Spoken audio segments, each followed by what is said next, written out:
नवोदित खेळाडूंना व्यासपीठ मिळण्यासाठी महादेव घरत आणि त्यांच्या साथीदारांनी द्रोणागिरी स्पोर्ट्स असोसिएशनची स्थापना केली। यावर्षी 9 ते 11 ऑगस्ट दरम्यान फुटबॉल आणि वर्षा मॅरेथॉन आयोजित केली आहे।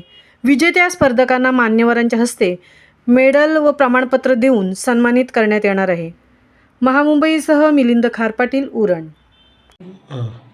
बंधू भगिनींनो आणि क्रीडा रसिक हो, आपणास माहिती आहे की दरवर्षी म्हणजे गेली 24 वर्ष द्रोणागिरी स्पोर्ट्स असोसिएशनतर्फे विविध प्रकारच्या क्रीडा क्षेत्रात चांगले कार्यक्रम स्पर्धा आयोजित केल्या जातात।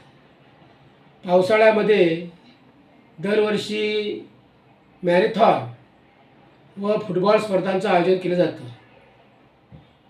यंदाही भारताच्या 78व्या स्वातंत्र्याच्या वर्धापनाचं औचित्य साधून उरण अभिमान मॅरेथॉन दौड याचं आयोजन केलेलं आहे। या स्पर्धांमध्ये आणि या इव्हेंटमध्ये दरवर्षी मी सहभागी होतो। मी बघतो की ह्या स्पर्धांमध्ये एक वेगळाच उत्साह उरणकरांमध्ये आणि सगळ्या खुल्या असल्यामुळे सर्वांमध्ये असतो। अतिशय प्रचंड असा प्रतिसाद ह्या स्पर्धाला मिळतो। वैशिष्ट्य म्हणजे अगदी ज्युनियर गट म्हणजे लहान मुलांपासून ते सिनियर गट ज्येष्ठ नागरिकांपर्यंत या स्पर्धेमध्ये या इव्हेंटमध्ये सर्वांचा सहभाग असतो।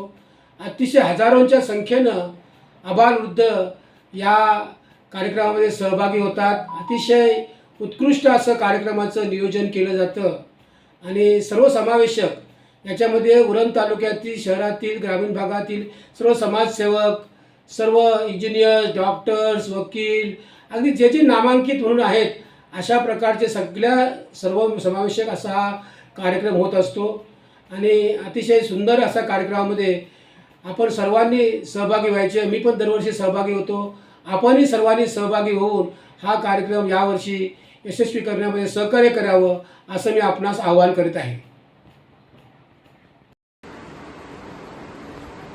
द्रोणागिरी स्पोर्ट्स असोसिएशन आयोजित वर्षा मॅरेथॉन स्पर्धा, फुटबॉल स्पर्धा आणि अभिनव दौड स्पर्धा अनुक्रमे फुटबॉल स्पर्धा 9 ऑगस्ट रोजी होत आहे आणि त्याचबरोबर वर्षा मॅरेथॉन स्पर्धा आणि अभिमान स्पर्धा ह्या दोन्ही स्पर्धा 11 तारखेला होत आहे। उरण तालुका बुद्धिबळ संघटनेच्या वतीने सर्वप्रथम आदरणीय माधवजी घरत साहेब आणि त्यांच्या संपूर्ण टीमला आम्ही हार्दिक शुभेच्छा देत आहोत। वर्षा मॅरेथॉन स्पर्धेमध्ये आपण सर्वांनी मोठ्या प्रमाणामध्ये सहभागी व्हावे।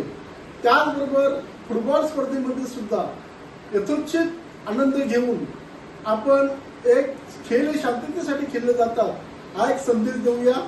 मित्रांनो, ऑलिम्पिक चालूच आहे आणि या ऑलिम्पिकच्या मध्ये 5 जे वर्तुळ गुंतलेले आहेत त्यांची संकल्पना अशी आहे की हे 5 जे खंड आहेत ते एका हातात हात घालून ते खेळत आहेत आणि खेळ हे शांततेसाठी खेळले जातात आणि उरणमध्ये खेळ हे शांततेसाठीच खेळले जातात अशी ज्यांची ध्येय कल्पना आहे ते माधवजी घरत साहेब आणि आम्हाला खात्री आहे की माधवजी घरत यांच्या माध्यमातून द्रोणागिरी स्पोर्ट्सच्या माध्यमातून आज एक दिवस तरी उरणमध्ये ऑलिम्पिक खेळाडू तयार होतील आणि नक्कीच आपल्या या देशाचे नाव उज्ज्वल करतील। परत द्रोणागिरी स्पोर्ट्सच्या सर्व टीमला आणि माधवजी घरत साहेब यांना शुभेच्छा देऊन मी उरण तालुक्याच्या असोसिएशनच्या वतीने ही स्पर्धा यशस्वी हो अशी आपणास प्रार्थना करीत आहे। धन्यवाद।